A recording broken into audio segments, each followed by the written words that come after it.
10ನೇ ತರಗತಿ ಗಣಿತ ಅದರಲ್ಲಿ ಕನ್ಸ್ಟ್ರಕ್ಷನ್ ರಚನೆಗಳು ಅಭ್ಯಾಸ 6.1ರಲ್ಲಿ 5ನೇ ಲೆಕ್ಕವನ್ನು ಬಿಡಿಸೋಣ. 5ನೇ ಪ್ರಶ್ನೆ ಏನದ ನಾನು ಓದ್ತಾ ಇದ್ದೀನಿ ನೋಡ್ರಿ.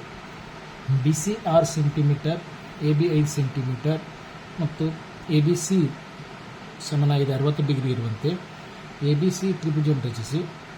ನಂತರ ಮತ್ತೊಂದು ತ್ರಿಭುಜವನ್ನು ಅದರ ಬಾಹುಗಳು ತ್ರಿಭುಜ ಎ ಬಿ ಸಿ ಅನುರೂಪ ಬಾಹುಗಳ 4/3 ಇರುವಂತೆ ರಚಿಸಿ ಅಂತಾರೆ. ಇದಕ್ಕೆ ನಾ ಏನು ಮಾಡ್ತೀನಿ ಅಂದರೆ ಒಂದು ರಫ್ ಡಯಾಗ್ರಾಮ್ ಹಾಕೋಣ. ರಫ್ ಡಯಾಗ್ರಾಮ್ ಹಾಕಿ ಅದ್ರ ಪ್ರಕಾರ ಮಾಡ್ಕೊಂಡು ಹೋಗೋಣ. ರೈಟ್, ಈಗ ನಾನು ಏನು ಮಾಡೀನಿ, ರಫ್ ಡಯಾಗ್ರಾಮ್ ಹಾಕಿದ್ದೀನಿ ನೋಡಿರಿ. ಬಿ ಸಿ 6 ಸೆಂಟಿಮೀಟರ್ ಮತ್ತು ಬಿ ಯಲ್ಲಿ 60 ಡಿಗ್ರಿ ಮತ್ತು ಎ ಬಿ ಎಷ್ಟು 5 ಸೆಂಟಿಮೀಟರ್ ಇರುವಂತೆ ಒಂದು ತ್ರಿಭುಜವನ್ನು ಇದು ಕಚ್ಚಾಕೃತಿ ಹಾಕಿದ್ದೀನಿ. ಇದಕ್ಕೆ ನಾವು ಏನು ಮಾಡ್ಕೋಣ, ಫೇರ್ ಮಾಡ್ಕೊಂಡು ಹೋಗೋಣ. ಫಸ್ಟ್ ಏನು ಮಾಡಬೇಕು, ಈಗ ನಾವು ಸ್ಕೇಲ್ ತೆಗೆದುಕೊಂಡು ಪಾದ 5 ಸೆಂಟಿಮೀಟರು 6 ಸೆಂಟಿಮೀಟರ್ ಒಂದು ರೇಖಾಖಂಡವನ್ನು ಎಳೆಯಬೇಕಾಗ್ತದೆ. ನಾವು 6 ಸೆಂಟಿಮೀಟರ್ ತೆಗೆದುಕೊಂಡು ಒಂದು ರೇಖಾಖಂಡವನ್ನು ಹಾಕೋಣ. ನೋಡಿ, 0 ಇಂದ 6 ಇಲ್ಲಿಂದ ಇದು 6 ಅದಾ. ಇದಕ್ಕೆ ನಾವು ಹೆಸರು ಕೊಡೋಣ. ಈ ಪಾಯಿಂಟ್ ಏನಾಗಿರಲಿ ಬಿ ಆಗಿರಲಿ, ಈ ಪಾಯಿಂಟ್ ಏನಾಗಿರಲಿ ಸಿ ಆಗಿರಲಿ. ಇದು 6 ಸೆಂಟಿಮೀಟರ್ ಐತಿ.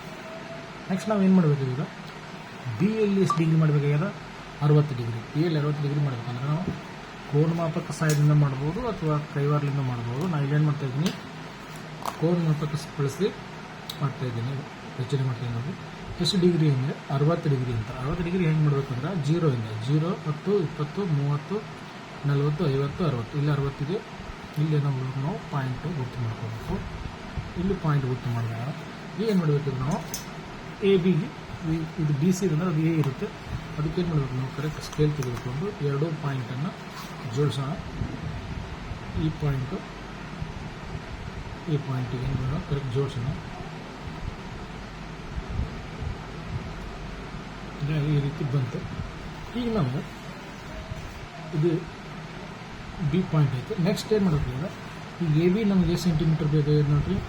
ಎ ಬಿ 5 ಸೆಂಟಿಮೀಟರ್ ಬೇಕಾಗಿದೆ. ಈಗ ಏನು ಮಾಡಬೇಕು, ನಾವು ಕೈವಾರ ಮತ್ತು ಸ್ಕೇಲ್ ಸಹಾಯದಿಂದ 5 ಸೆಂಟಿಮೀಟರ್ ತ್ರಿಜ್ಯ ತೆಗೆದುಬೇಕು. 5 ಸೆಂಟಿಮೀಟರ್ ಹೆಂಗೆ ಹೋಗ್ಬೇಕಂದ್ರೆ 0 ಇಂದ 5 ತನಕ ಹಿಗ್ಗಿಸ್ಬೇಕು. ನಾವು 0 ಇಂದ 5 ತನಕ ಈ ರೀತಿ ಹಿಗ್ಗಿಸ್ಬೇಕು. ಎಲ್ಲಿ ಕೇಂದ್ರ ಮಾಡಬೇಕಂತಂದ್ರೆ ನಾವು ಬಿ ಯಲ್ಲಿ ಕೇಂದ್ರ ಮಾಡಬೇಕು. ಬಿ ಯಲ್ಲಿ ಕೇಂದ್ರ ಮಾಡಿ ಈ ರೀತಿ ಒಂದು ಲೈನ್ ಕಟ್ ಆಗುವ ಒಂದು ಕಂಸವನ್ನು ಎಳಿಬೇಕು. ಇವೆರಡು ಎಲ್ಲಿ ಕೊಡೋದು ಒಂದು ನಮ್ಮ ಇಲ್ಲಿ ಸಂಧಿಸುವ. ಇದಕ್ಕೆ ಹೆಸರು ನಾವು ಎ ಅಂತ ಕೊಡೋಣ. ಈಗೇನು ಮಾಡಬೇಕಾಗಿದೆ, ಇದು 2-3 ಕೋನ ಎಷ್ಟು ಡಿಗ್ರಿ ಇದೆ ನಮಗೆ 60 ಡಿಗ್ರಿ ಇದೆ. ಈಗ ನಮಗೇನು ಮಾಡಬೇಕು, ತ್ರಿಭುಜ ರಚನೆ ಮಾಡಬೇಕು. ಎಲ್ಲಿಂದ ಎರಡು ಕೂಡದಲ್ಲಿ ಈ ಪಾಯಿಂಟಿಂದ ಸಿಗೆ ನಾವು ಕರೆಕ್ಟ್ ಜೋಡಿಸ್ಕೊಂಡ್ಬಿಟ್ರೆ ಒಂದು ತ್ರಿಭುಜ ಹಾಕ್ಕೊಂಡು ಈ ರೀತಿ ಕರೆಕ್ಟ್ ಇಟ್ಕೊಂಡು ಜೋಡಿದ್ವಿ. ಈಗ ನಮಗೊಂದು ತ್ರಿಭುಜ, ಈ ತ್ರಿಭುಜಕ್ಕೆ ನಾವು ಇನ್ನೊಂದು ತ್ರಿಭುಜ ರಚನೆ ಮಾಡಬೇಕು. ಅದು ಎಷ್ಟು ಇರ್ಬೇಕಂತಂದ್ರೆ 4/3 ಇರ್ಬೇಕಂತ. 4/3 ಅಂತಂದ್ರೆ 4 ದೊಡ್ಡದು 3 ದೊಡ್ಡದು ನೋಡಿ 4 ದೊಡ್ಡದಾಗ್ತದೆ. ಇಲ್ಲಿ ಬಿ ಯಲ್ಲಿ ಅಥವಾ ಸಿ ಯಲ್ಲಿ ಲಘುಕೋನ ಉಂಟಾಗುವಂತೆ ಒಂದು ನಾವು ಏನು ಎಳಿಬೇಕು, ಒಂದು ಕಿರಣ ಎಳೆಯೋಣ. ಎಷ್ಟಿರ್ಬೇಕಂದ್ರೆ ಅದು 90ಕ್ಕಿಂತ ಕಡಿಮೆ ಲಘುಕೋನ ಉಂಟಾಗುವಂತೆ ನಾವೊಂದು ಈ ರೀತಿ ಒಂದು ಕಿರಣ ಅಥವಾ ಈ ರೀತಿ ಒಂದು ಕಿರಣ ಎಳಿತೀನಿ. ಇಲ್ಲಿ ಇದಕ್ಕೆ ಹೆಸರು ಕೊಡೋಣ. ಇದು ಬಿ ಇದೆ ಅಂದರೆ ಇದಕ್ಕೆ ನಾವು ಇಲ್ಲಿ ಬಿ ಎಕ್ಸ್ ಅಂತ ಆಗಿರಲಿ.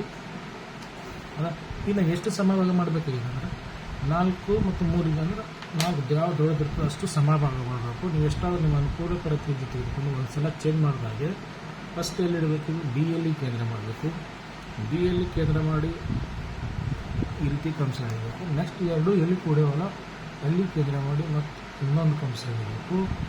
ನೆಕ್ಸ್ಟ್ ಇದು ಮತ್ತೆ ಎಲ್ಲಿ ಕೂಡವಲ್ಲ ಅಷ್ಟೊಂದು ಬಿಟ್ಟು ಮತ್ತೆ ಒಂದು ಈ ರೀತಿ ಕಂಸ ಎಳಿಬೇಕು. ನೆಕ್ಸ್ಟ್ ಏನು ಮಾಡಬೇಕು, ಇದು ಕೂಡಿದ್ವಿ.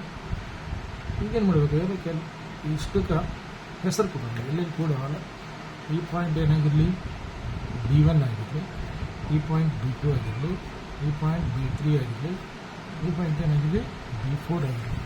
ಈಗ ನಾವು ನೆನ್ಪಿಡಬೇಕು, ಛೇದದಲ್ಲಿದ್ದಿದ್ದು ಇದ್ರ ಮೇಲೆ ನಮ್ಮ ಇದು ಛೇದ ಆಯಿತು. ಛೇದದಲ್ಲಿದ್ದಿದ್ದು ಅದು 4 ಇದೆಯಲ್ಲ ಅದು ಯಾವಾಗೂ ಸಿಗೆ ಜೋಡಿಸ್ಬೇಕು. ನೋಡಿ ಸ್ಕೇಲ್ ತೆಗೆದುಕೊಂಡು B4 ಈ ರೀತಿ ನಾವು ಸ್ಕೇಲ್ ಹಿಡ್ಕೊಂಡು ಈ ಪಾಯಿಂಟನ್ನು ಜೋಡಿಸಬೇಕಾಗಿದ್ದು ಈ ರೀತಿ ಕರೆಕ್ಟ್ ತೆಗೆದುಕೊಂಡು ಈ ರೀತಿ ಜೋಡಿಸ್ಬೋದು.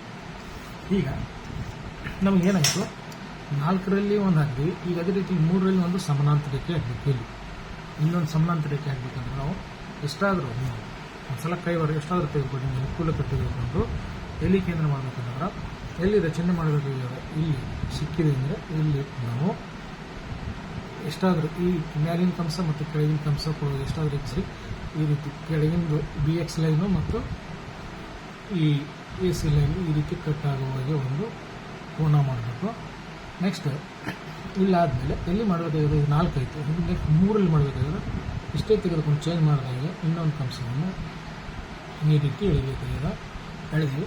ಇದಾದಮೇಲೆ ಮುಂದಿನ ಹಂತ ಅಂದ್ರೆ ಇಲ್ಲಿ ಇವೆರಡೂ ಕೂಡ ಈ ಪಾಯಿಂಟಿಗೆ ನಾವು ಈ ಪಾಯಿಂಟಿಗೆ ಕರೆಕ್ಟ್ ಒಂದು ಸೂಜಿ ಬರಬೇಕು, ಒಂದು ಪೆನ್ಸಿಲ್ ಬರುವಾಗ ಈ ರೀತಿ ನಾವು ಅಡ್ಜಸ್ಟ್ ಮಾಡ್ಕೋಬೇಕು. ನೋಡ್ರಿ, ಈ ರೀತಿ ಅಡ್ಜಸ್ಟ್ ಮಾಡಿಕೊಂಡು ಈಗ ಎಲ್ಲಿ ಕೂಡಿದಲ್ಲ ಇಲ್ಲಿ ಇಟ್ಟು ಈ ರೀತಿ ಕಟ್ ಆಗುವಾಗ ನಾವು ಒಂದು ಕಂಸ ಹಿಡಿಬೇಕು. ಇವೆರಡು ಎಲ್ಲಿ ಕೂಡು ಇಲ್ಲಿ ಕೂಡು ಈ ಕೂಡುದಲ್ಲ. ಈಗ ನಾವೇನು ಮಾಡಬೇಕು, ಕರೆಕ್ಟ್ ಸ್ಕೇಲ್ ತೆಗೆದುಕೊಂಡು B3 ಈ ಪಾಯಿಂಟ್ ಇಟ್ಕೊಂಡು ಈ ಪಾಯಿಂಟು BC ಲೈನಿಗೆ ಕೂಡುವಾಗೆ ರೇಖೆಯನ್ನು ಬೆಳಿಬೇಕು, ಸಮಾನಾಂತರ ರೇಖೆ ಹಿಡಿದುಕೊಂಡ್ರೆ ಈ ರೀತಿ ತಗೊಳ್ಬೇಕು. ಈ ಪಾಯಿಂಟ್ ಸಿಗಬೇಕು ನಮ್ಗೆ, ಈ ಪಾಯಿಂಟ್ ಸಿಗಬೇಕು. ನೆಕ್ಸ್ಟ್ ಸಿಕ್ತು. ಈಗ ನಮಗೆ ಏನು ಮಾಡಬೇಕಂದ್ರೆ ಈಗ ಹೆಸರು C ಇದೆ ಅಂದರೆ ಇದಕ್ಕೆ ನಾವು ಈ ಪಾಯಿಂಟಿಗೆ ಏನು ಮಾಡೋಣ, C' ಅಂತ ಕೊಡೋಣ. ಈಗ ಅದೇ ರೀತಿ ನಾವು ಏನು ಮಾಡಬೇಕು, ಈಗ ಅದೇ ರೀತಿ AC ಇನ್ನೊಂದು ಸಮಾನಾಂತರ ರೇಖೆ ಹಾಕಬೇಕು. ಹೆಂಗೆ ಮಾಡಬೇಕಂದ್ರೆ ಈಗ ಹಿಂದೆ ಮಾಡಿದಾಗೆ ಮಾಡಬೇಕು. ಫಸ್ಟ್ ಎಷ್ಟಾದರೂ ನೀವು ಅನುಕೂಲಕರ ತ್ರಿಜ್ಯ ತೆಗೆದುಕೊಂಡು ಎಲ್ಲಿ ಕೇಂದ್ರ ಮಾಡಬೇಕಂದ್ರೆ C' ಆಗಿದೆ, ಇದು C ಅಂದರೆ ಇದು C' ಆಗಿದೆ. C ಮಾಡೋಣ, C ಕೇಂದ್ರ ಮಾಡಿ ಈ ರೀತಿ ಒಂದು ಕೋನ ಮಾಡೋಣ. ಈಗ ಇದಿಷ್ಟು ಚೇಂಜ್ ಮಾಡಿದಾಗ ತ್ರಿಜ್ಯ ಚೇಂಜ್ ಮಾಡಿದಾಗ ಇದು ಕೆಳಗೆ ಕಟ್ ಆಗಬೇಕು. ಎಷ್ಟಾದರೂ ಈ ರೀತಿ ಒಂದು ನಾವು ಕಂಸವನ್ನು ಹೇಳೋಣ. ಈಗ ನೆಕ್ಸ್ಟ್ ಏನು ಮಾಡಬೇಕಾದ್ರೆ ಇವೆರಡು ಅಡ್ಜಸ್ಟ್ ಮಾಡ್ಕೋಬೇಕು. ಯಾವ್ದು ಅಂದರೆ ಈ ಪಾಯಿಂಟು ಈ ಪಾಯಿಂಟ್ ಅಡ್ಜಸ್ಟ್ ಮಾಡ್ಕೊಳ್ಬೇಕಂದ್ರೆ ಈ ರೀತಿ ಅಡ್ಜಸ್ಟ್ ಮಾಡಿಕೊಂಡು ಇಲ್ಲಿ ಎರಡೂ ಕೂಡದಲ್ಲಿ ಸೂಜಿ ಇಡಬೇಕು, ಕೇಂದ್ರ ಮಾಡಿ ಇವೆರಡೂ ಕೂಡದಲ್ಲಿ ನಮಗೆ ಕೂಡ್ಕೊಂಡ್ರೆ ನಮಗೊಂದು ಪಾಯಿಂಟ್ ಸಿಗ್ತದೆ. ಈ ಪಾಯಿಂಟಿಂದ ನಾವು ಎಲ್ಲಿ ಜೋಡಿಸ್ಬೇಕಂತಂದ್ರೆ AB ಲೈನಿಗೆ ಜೋಡಿಸಿದ್ರೆ ನಮಗೆ ಬೇಕಾದ ತ್ರಿಭುಜವನ್ನು ಸಿಗ್ತದೆ. ಈ ಪಾಯಿಂಟ್ ಹಿಡಿಬೇಕು, ಈ ಪಾಯಿಂಟ್ ಹಿಡಿದು AB ಲೈನಿಗೆ ಜೋಡಿಸ್ಬಿಡ್ಬೇಕು ನಾವು ಈ ರೀತಿ ನೋಡಿ. ಈ ರೀತಿ ಜೋಡಿಸ್ಬೇಕು ಅಂದರೆ ಈಗ ಈ ಪಾಯಿಂಟ್ ಏನಾದರೂ ನಮಗೆ A ಇದೆ ಅಂದರೆ ಈ ಪಾಯಿಂಟ್ ಏನಾಗಿದೆ ನಮ್ಗೆ A' ಆಗಿದ್ದು. ಈಗ ನಮ್ಗೆ ಬೇಕಾದ ತ್ರಿಭುಜ ಇದೇ ಸಿಕ್ತು ನೋಡಿ. ಇಷ್ಟೇ ನಾವು ಯೋಚನೆ ಮಾಡಬೇಕಾಗಿದ್ದು. ಏನು ರಚನೆ ಮಾಡಬೇಕಿದ್ರು ಬರೀಬೇಕು. ಲಾಸ್ಟು ಇಷ್ಟು ಬರೆದ್ರೆ ಸಾಕು. ತ್ರಿಭುಜ ABC ಸಮರೂಪ ಯಾವ್ದು ಅನ್ನೋದ್ರು A', B, C'. ಇಷ್ಟು ಬರೆದ್ರೆ ಸಾಕು. ನಿಮ್ಮ ಎಕ್ಸಾಮಲ್ಲಿ 3 ಅಂಕದ ಪ್ರಶ್ನೆಗೆ ಆರಾಮಾಗಿದ್ದು ಕವರ್ ಆಗ್ತದೆ.